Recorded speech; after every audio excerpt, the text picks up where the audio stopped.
Welcome to the virtual lunch. Today is Friday, February 26th, and this is virtual lunch number 249. I'm honored today that Jonathan Rees, the Executive Vice President for International at Nuix, is joining us. So I've been in technology for probably 25 years. It's always been around data and it's always been about engines, being able to normalize all different and transfer all forms of different types of data. I started out working in the telecom industry. The company I was working for was a small company in Wales where I grew up originally, and that got acquired by Textron. And I got taken over to the US and got to experience life in the US for a while as one of my first roles. And then took me into the defense sector. All of the different areas that I've worked, my focus has been go-to-market, commercializing solutions, what's the value add, how do we take those to market, with a real sort of focus at strategic alliance and new geography expansion. All throughout the time, it's been a great technology introduction through .com and telecom and move into mobile phones, which were new at the time.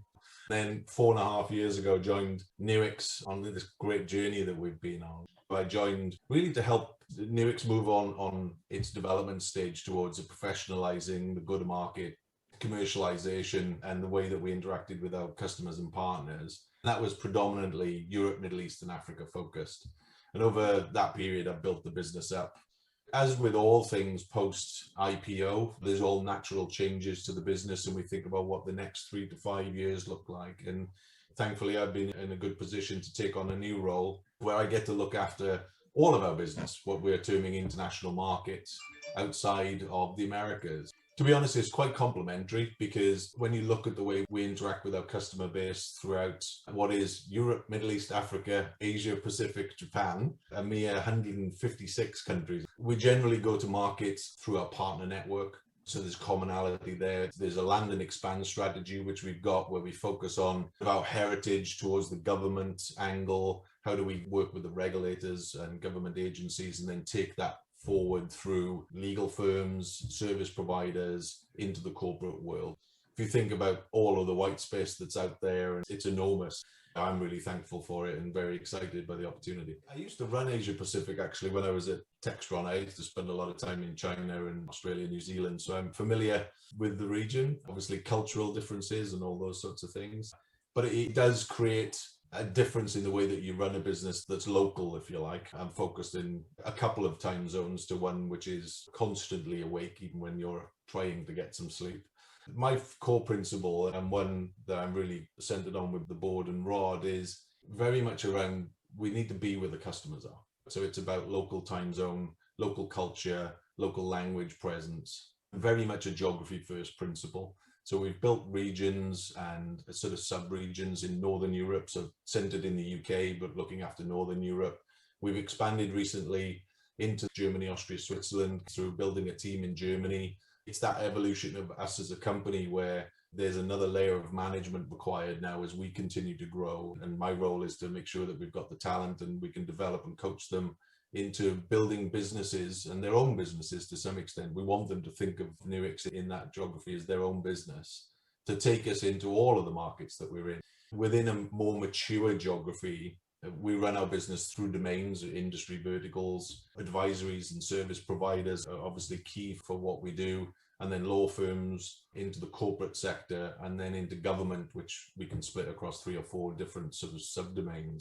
A mature market has that look, and then a less mature market where we're making first footprint very much are driven by our partner network. And we think about how do we target both public sector, private sector. That might be the level of detail that we go to on initial access to a market. There's nothing like face-to-face interaction, of course, but as a business, we had what I would call a transient workforce where the office was more of a communal clubhouse than it was necessarily a 9 till 5 office. Most of the people that come through the office engage with customers, and actually they should spend more time on customer premise, building solutions, doing health checks, making sure all the technology is where it needs to be. So for us, we had that remote element anyway. So moving fully remote, to be honest, it was more of a shock, I think, for our customer base. Certainly things like Teams and SharePoint also taught me to be more efficient from a work perspective. Collaborative interaction, when you're trying to achieve a goal or write a project, business planning, etc. I certainly like that. And all of my team understand my sincere dislike for email. And it's been a godsend, actually, being able to not use email as much and just use communication chat rooms more. I think things happen faster if you do that. The beauty of the opportunity in my role is you get to look and talk to people at different stages of their evolution. Privacy laws are changing, probably the number one thing for us to think about globally. But they are very different when you compare what the world is like in Germany versus what it's like in the UAE versus where Indonesia or Malaysia is at the moment. I see a real opportunity because the beauty one of the market like that has is they don't have any legacy. Therefore, they can take the learnings that we've all gone through and implement things very quickly and jump ahead. Whereas people on this call will be interested in technology assisted review. How do we get that in? What does AI look like in terms of technology to help me with my review? In other parts of the world, they're deciding if the EDRM can be used in a court of law. But very quickly, I think because of technology, they'll catch up with the process. The commonality, I think, of privacy laws and data privacy laws in particular will make us have far more of a global outlook towards regulatory environment than they will at a regional level where perhaps some of the older laws were governed. Data sovereignty, I think, is the key question. And especially when you think about whether it's Azure or AWS, where does your data really sit? From a government perspective, is it a private cloud? Who's where? There's going to be a lot more connection, especially when we talk about things like social media, sharing of data, and also episodic events, things like Brexit.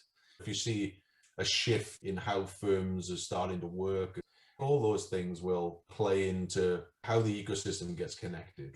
What's the next industry that comes along that needs regulatory oversight? But it all comes back, and I think trying to solve the data issue is key. We are and will remain a software first company.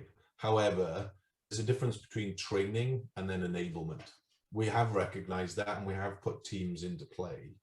There's two things. There's one where there's the usual cycle of, be it a government agency or big corporate law firm, wanting to insource versus outsource. If they do want to insource, then there is always an enablement gap, particularly in workflow enablement.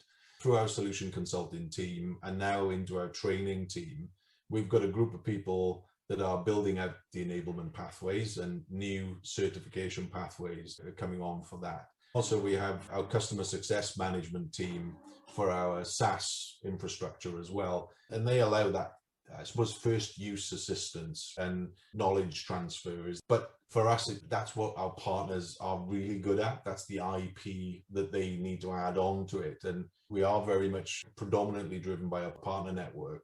That will continue to be a focus for us. But we know if you decide, or an agency decides to insource, if you like, that we need to be able to provide that gap.